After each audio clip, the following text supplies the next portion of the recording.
Welcome everybody to Yesa Rosin, our Indigenous radio show.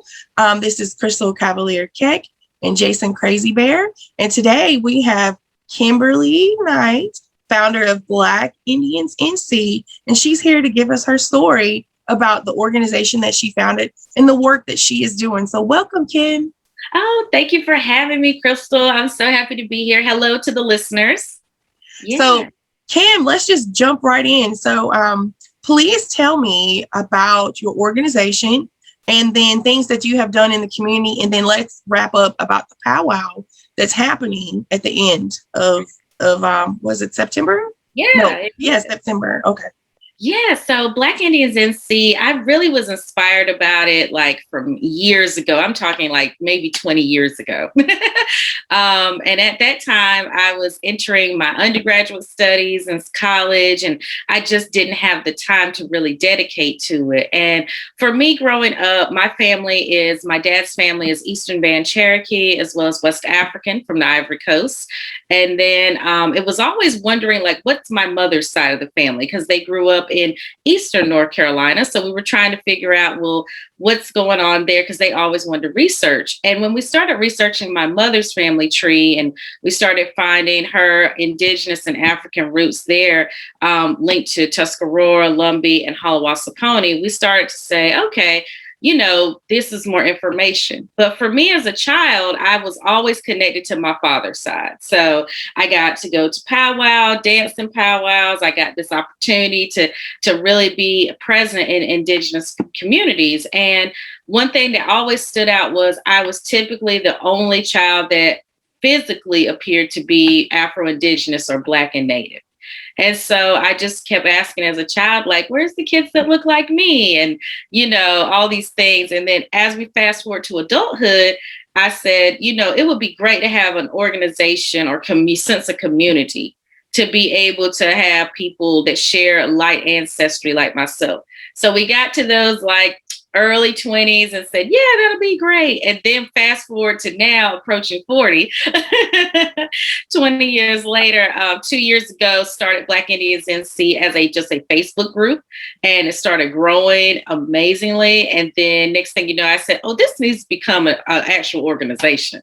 So now we're in that nonprofit process. Very exciting part of it. And the powwow is coming up Saturday, September 25th, which I know we can get into. But that's how it all started and got founded. And I found some amazing council members that supported my vision. And we started working towards that. Oh, that's great. So, Kim, can you tell us, or do you know about any of the history of North Carolina between Native people and then African Americans? And if you could just briefly touch on that so our listeners will understand. And this also goes for Virginia, because most of our tribes here in North Carolina and Virginia, they shared the border and they traveled back and forth between now what is North Carolina and Virginia. So Kim, can you elaborate on, what that means as far as Black Indians? So let's break down that term. Yeah, let's break it down. So people who identify as Black Indian or either Afro-Indigenous, I've even heard terms like Blendian as well, or Black Native. Any of these identifications come down to someone of an African ancestry and an Indigenous Native American ancestry. So for me personally, growing up in Eastern North Carolina, there was a pretty heavy presence of Afro-Indigenous people. And you would see people that had mixed ancestry, but also still heavily we're trying to figure out in an ancestry way about that. So I want people to understand that are listening that it's never too late to trace your family history. Historically, African Americans and Native Americans have always had this intersectionality that you saw, and a lot of it unfortunately came during colonization, but even prior to colonization, there was some simulation that did happen there. And it has been documented. I think the biggest piece I want people to gather in these few minutes of a little history note is that during the strifes of oppression and enslavement of our peoples on both sides, there was this connectivity and intersectionality together. This was coming together to have survival. You can read lots of historical documentation on Indigenous tribes accepting African enslaved people into their nations. And Freedmen is where you may heard a term for the federally recognized tribe, but also with state recognized, now present day state recognized tribes. You'll hear about there have been people who were collectively a part of that community, because before we had all of the regulations of what it means to be Native, there was a sense of family ties, a sense of community that brought people together into your tribe, not necessarily just a blood quantum or bloodline. So yeah, that's my little history minute for y'all. See, that is very good. So there's these couple of books. Like I know my husband and I, we both have this book called Black Indians. Yeah. And I'm trying to, do you really? That's pretty cool. I have both books and I actually have them right here to me. I know I'm recording, so yeah, but I do have two books that I recommend. That is Black Indians, a Memoir by Shonda Buchanan. And I also recommend African Americans and Native Americans by Dr. Jack D. Forbes. Those are two books I think people should definitely check out this summer if you're inside. Yeah, that's really good. Another book I want to say, I don't know if you've read hers. Her name is Gabrielle Tyack, and she's Piscataway. And her book is Indivisible, African Native American Lives in Americas. And it's a picture book, and it talks about the stories of it. I'm trying to find out. There's actually a website. So if you guys have the internet and you can go Google her her book, it's on the Smithsonian website, or you can get it on Amazon. Okay. And it just talks about I guess the same thing of what's happening, like what has happened in the last, 400-500 years. And it's a really good book. I actually did I'm trying to think. I don't know if I did like a discussion or I talked about it somewhere, and I can't find it on the website now, but it's an actual website dedicated to that. And I'm trying to look it up, but it is really good. And it just talks about the history of Native Americans. And it does touch on, like, you hear a lot of people saying, well, the Native Americans or the Indians, they had slaves, but that's not, it is true, but it's not really true in that sense of the chattel slavery. They talked about the people blending into their community eventually. And, I know there's a lot of contentious issues around the freedmen with the Cherokee and the Cherokee nations. But I want to say, did they accept? They did. In 2017, that's when the acceptance ruling came from the Supreme Court about the acceptance with the freedmen. And I know our current secretary, Deb Haaland, is working diligently on making sure freedmen are accounted for. So glad to see that movement taking place. So yeah, that is so true. And I still cannot find this. I've been like trying to fill this air, but anyway, it's not meant for me to find it.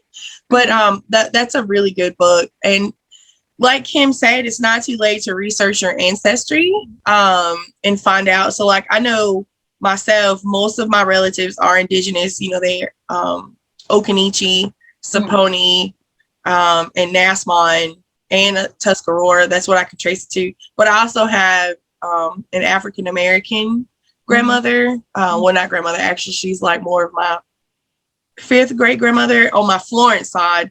And I have a lot of Irish and Scottish descendancy. And they came here. So I traced back to where they came from. So my settlers came to Occoquan, Virginia. And it was the Florence family. And they also went and, had a lot of relationships with the native people there in Virginia. And then they moved from, I guess it's Occoquan and Manassas area of Virginia down to Caswell County, North Carolina. And they settled there. And that's where they brought my African, I guess, fourth great grandmother. And from there, they married into the native community that settled here into Pleasant Grove. And so I know this is a very sensitive issue, but we had a lot of people that were passed for white that were native and black, or a lot of people that were passed for black and native. And then during the Jim Crow time, our people just went into the black race because it was a lot easier to classify yourself as black, because it was a very contentious time during the during it. And I remember my grandparents telling me that they didn't want the government to come and take their land And Kim, I don't know if your mom, talked to you about that, but Yeah. they were always worried about people taking their land. Yes. Let's say I'm trying to think. Oh, and now I guess with all this Indian boarding school children being found, I guess my grandparents were worried that they would come and take the children. Because I remember my grandma just being like, we're not claiming anything, and we would not talk about being Native, period. And they were just afraid that they were going to take your land and come and take your children, and you would be never seen from again. And so it's kind of scary. So what do you think about that's all coming to light now? I think it's been due. I'm glad that we have the internet in a sense, because I know the internet can be a gift and a curse, everyone. But I'm glad to see now that these things are coming to light, because we need to be knowledgeable about how many, about 1,000 now, over 1,000 have been accounted for of children's graves. And it's just heartbreaking. And for me, that's how it was on my mother's side of the family. I looked at all of these people and I kept saying, okay, you don't look like my father's ancestors who are African, so I'm trying to figure out what's going on here when I was a child. And they just were really hush hush about it. And if you asked a question about it, like if someone said to me, like, your people are Indian, and then I would ask like my mom or my grandmother at that time in the 80s, this was in the late 80s, they would just be like, yeah, but we ain't talking about that. It was very hush hush. Later on, finding out a lot of discriminatory things were happening in that area, specifically in Nash and Halifax area, against people who were a little bit more brown skinned than light skinned. There was a lot of tension going on. And my family on my mother's side, for my bloodline, I'm one of the darkest people on her side. So if you can see me, that tells you a lot. So you're very light. I feel you. Right. So that's one of those things where they just did not talk about it. They were afraid. They were saying that, people were harmed. People were taken from their homes. They would not be able to live freely. And they already had just survived through Jim Crow, and then the whole Great Depression and all of that and Reconstruction era. So I get it. Times were extremely tense and we were not that disconnected from enslavement. So I totally understand. Yeah, they did what they had to do to survive, Yeah. So, oh, wow. Look, okay. So Kim, we're getting ready to end. Can you believe it? Our time has flown by super fast. So let's talk again about your powwow. Yeah. Just briefly mention it. So earlier we had Patrick on and he talked about the powwow. So if you can explain maybe what a powwow is, and then what we're going to see when we come to your powwow, and then talk about like how much it is, where it is, the dates.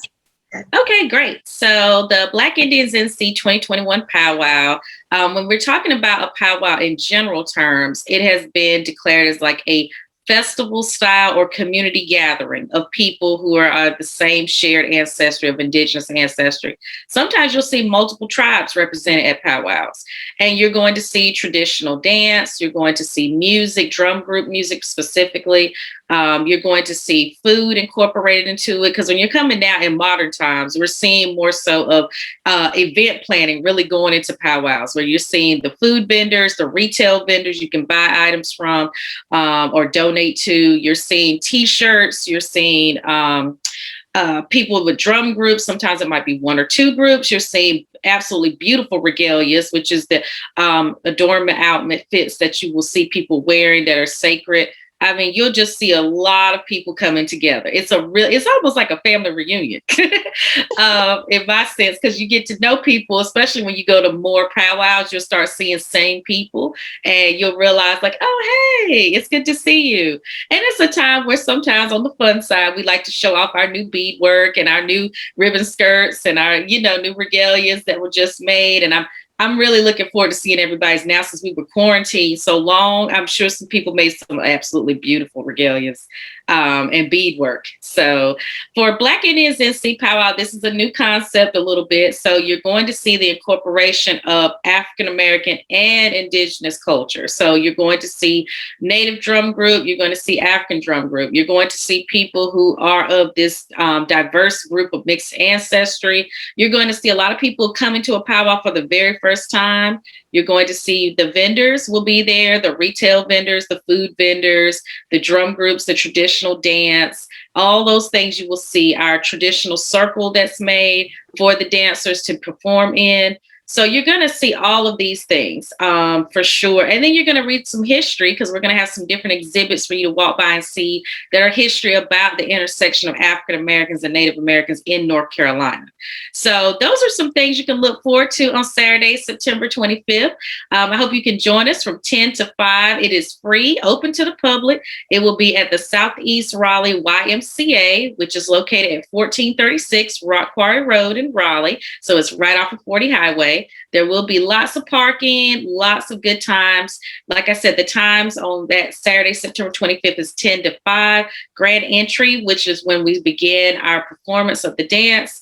For those who may not have been to a powwow, that will start at noon. And so we'll also be doing some special presentations to award to some people that have made some great contributions for Black Indian folk in North Carolina. So yeah, we're looking forward to it.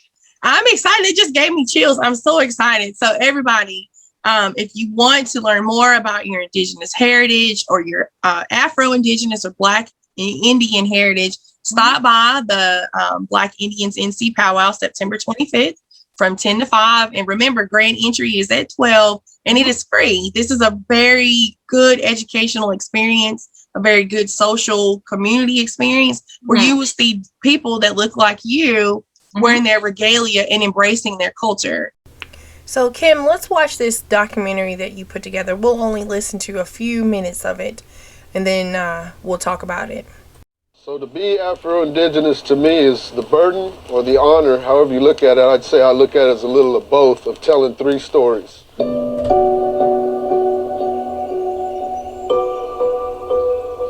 I'm very proud of being Native and of being Black because I feel as though we are 2 of the most predominant creators in the world.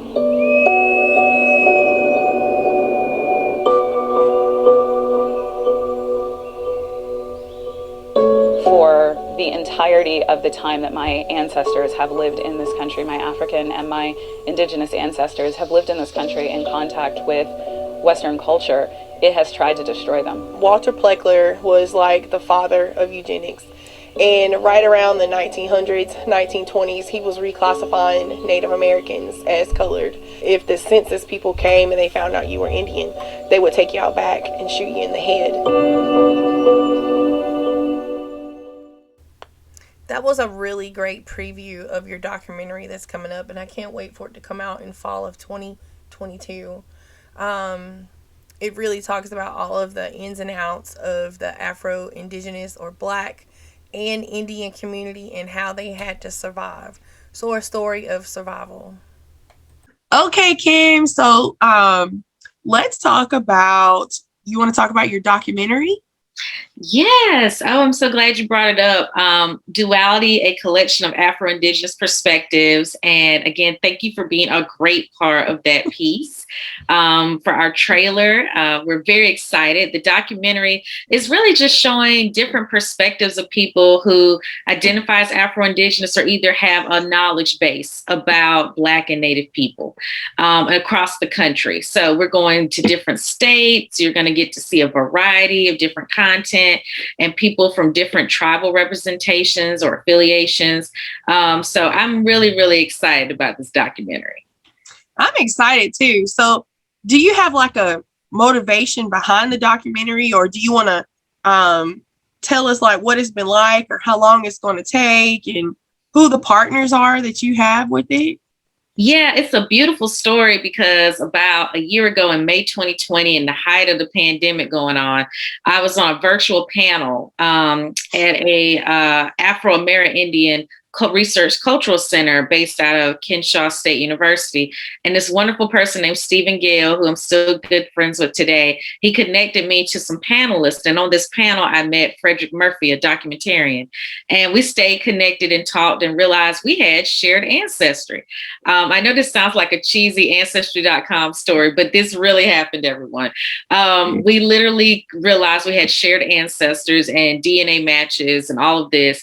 And then he was telling me about his his documentaries, and I watched the 2 that he's already done, and I was really amazed by it. And I was like, wow. And the more we kept talking and having dialogue last summer, he was just like, oh, we should definitely do a documentary about Afro-Indigenous people. So that's kind of been the first piece of the muse. And the second piece for me of the muse of it is my late mother. Like, her journey to finding out her family's lineage was very important to her.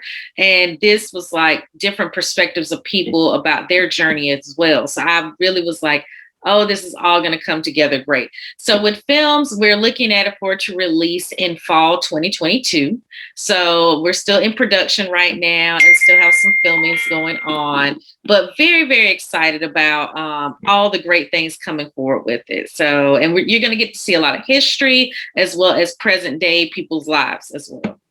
That's pretty amazing. I know when we were filming, it was very exciting. I like to hear what everybody has to say.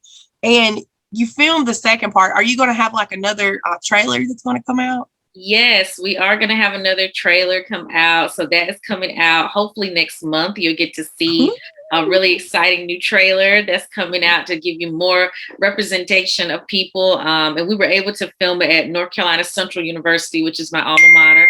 So I was super excited about that. Thank you to the North Carolina Central University Inclusion, Diversity and Inclusion Department, as well as Communications Department. They were very helpful in putting that together for us. And also I want to shout out our other partner that's a part of the film, because we will be going out to his home state of Oklahoma, Ty Wilson, with the Cherokees for Black Indian History Preservation Foundation. They're a great nonprofit, really focused on preserving the history of the freedmen and so much Cherokee and African American history there. So we're going to get to a chance to talk to people living there. So yeah. Wow, that sounds pretty amazing. So that sounds really good how you're able to connect people with their history, African and Indigenous, and just give people a reason to embrace both of their ancestries. Well, you know, if they're triracial, all three. But why do you think, just give me your opinion of why do you think people here in North Carolina and Virginia decided to not embrace their nativeness? Oh, good question. I think, in my personal opinion, and I speak for myself, that it's one of those things where white supremacy is here. And unfortunately, we have these constructs of colonization, whether it be blood quantum or this enrollment process in certain tribes, like that has been very difficult for people who are biracial, who are Afro-Indigenous. And so with a lot of torn history between reclassification and everything with the census, I think that it's just been a lot of families torn apart. And then even further back in history, we look when both entities were enduring enslavement. So it's one of those things where I think overall we can get to a better place about that. I think we should understand and educate our Indigenous communities as well as our African American communities on your heritage, because so many people, and hopefully they're listening today, are learning for the first time about their either side of the coin of who they are. They're learning about it and wanting to embrace it. And the way we keep our ancestors alive is by embracing the culture, the practices, and the rituals, and all the things that they were doing before colonization happened. So I think, in my opinion, it's just been people afraid of change. When you get down to the root of it, change is hard for people sometimes. And I think that we have to understand, in this generation especially, change is coming big and drastically. And the internet, even though it can be a gift and a curse, gives us a lot of knowledge base to work with. Yeah, you're right about that. And I do see a change. We were just talking about this last night in class, that this younger generation is changing how things are going, like work, learning environments, everything you can imagine. They're actively changing it. And it's coming fast. Like, I've seen a lot. Like, since I moved home almost 5 years ago, I saw where a lot of people did not embrace Black natives. But then now I see an upward trend. The same with the Tuscarora heritage. Like, I saw a whole bunch of people anti-Tuscarora. And some of those people that I noticed that were like talking junk now are actually embracing it, the Tuscarora. And they're also embracing Afro-Indigenous or Black natives. And they're calling people out. So I'm like, Okay, I see you right now. I see you. So that's really doing good. So, okay, Kim, we have 4 minutes left. So talk about your powwow one more time so people don't forget. Yes, so please join us on Saturday, September 25th from 10 to 5. You're going to see an amazing first annual powwow, the Black Indians NC powwow. This is going to be a very diverse powwow if you've ever visited one before. This one will be the type where you're seeing both African American and Indigenous history presented, as well as dance and music. So it's going to be a variety of different vendors. You're going to get to taste some different foods and things like that. So it's going to be an opportunity for the whole family. It's very family friendly. It's going to be open to the public. It is no charge. I know many of you asked me, is there a charge for it? No, it's no charge, but donations are welcome. And you can follow us at Black Indians NC on Instagram or Facebook to find out more information about that. And if you're interested in donating to Duality, we also do have information on those pages about that as well. And so another thing that I would like to highlight for the powwow is we will be joined as our head female dancer, the 2021-2022 Miss Cohary. She will be joining us for that. And I'm so excited. Yeah, I'm excited too. Yes, so it's going to be a very fun-filled day, and we ask that you join us at 1436 Rock Quarry Road in Raleigh, which is the newly opened Southeast Raleigh YMCA. So, wow, Kim, that's really great. I look forward to it. I have it on my calendar, September 25th. And for the people listening here in the radio area, it's about an hour and 45 minutes from Chatham, Virginia. It's not that far. This is powwow season. And it's going to be outdoors. And I'm so excited to be, to come and to witness this. And I'll be wearing my regalia because I'm going to be dancing. So I cannot wait. I was thinking about vending, but no, I don't want that responsibility. Maybe my daughter, I tell her to start her collection of beads and beadwork so we can get ready. Because usually we sell out for powwow. So, we have to shut down the store. So, but oh my God. This is so amazing, Kim, and thank you so much for being on here. And I will talk to you guys later. So thank you for listening to Yesa Rising on WKBY 1080 radio.